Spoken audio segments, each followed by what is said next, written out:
Hey guys, this is just a quick recap to our Google Meet. Remember, you can create angles with any objects that you have at home. It can be sticks in the yard, it can be two toothbrushes, two spoons, it can be whatever you want it to be. So today I had my drumsticks. So this is a perfect right angle. If we were to measure it, it would be exactly 90 degrees, or pretty close. Remember the point where those two lines meet, just below my hand, is called a vertex. When you only have one, there's one vertex. But if I were to combine several more of these angles together, for example, if I added one more side and closed this figure, I would have three vertices and I would have some form of a triangle. So this is a perfect right angle. And if I take that right angle and I move it inward and make it smaller, that's when I have my acute angle. And if I found my perfect right angle again and I made it wider than 90 degrees, that's when I find an obtuse angle. The right angle is the most common. As I said in our meeting today, I see more right angles in my house than any others. Acute are not as common, and obtuse, I know some of you shared some of the ceiling angles in your homes and you had some obtuse angles. So that's a big part of understanding geometry, and some of the figures that we'll be discussing is looking at the sides, looking at the angles, looking at the vertices, paying attention to whether the lines are parallel. These two lines are parallel because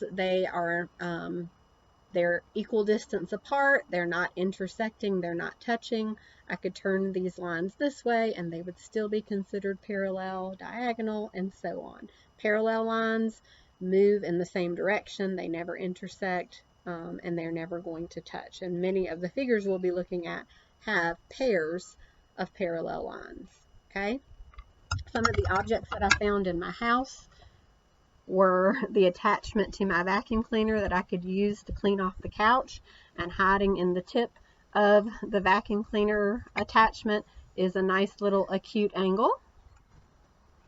I found the spray bottle that I use to mist drift and to mist his vegetables, and hiding in this corner here is another acute angle.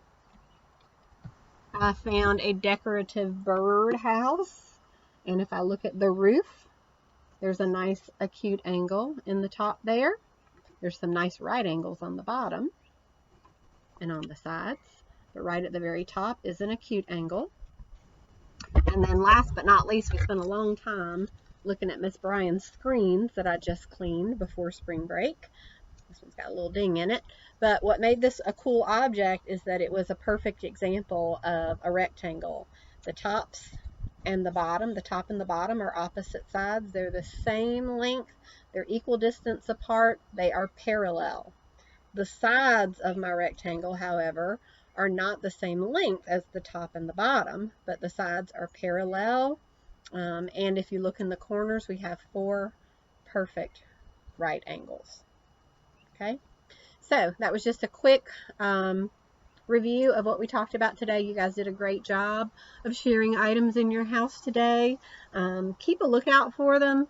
Add them to your notebook, because later on when you're doing assignments by yourself without me, your notebook will be a great resource. I see angles in the trees behind me.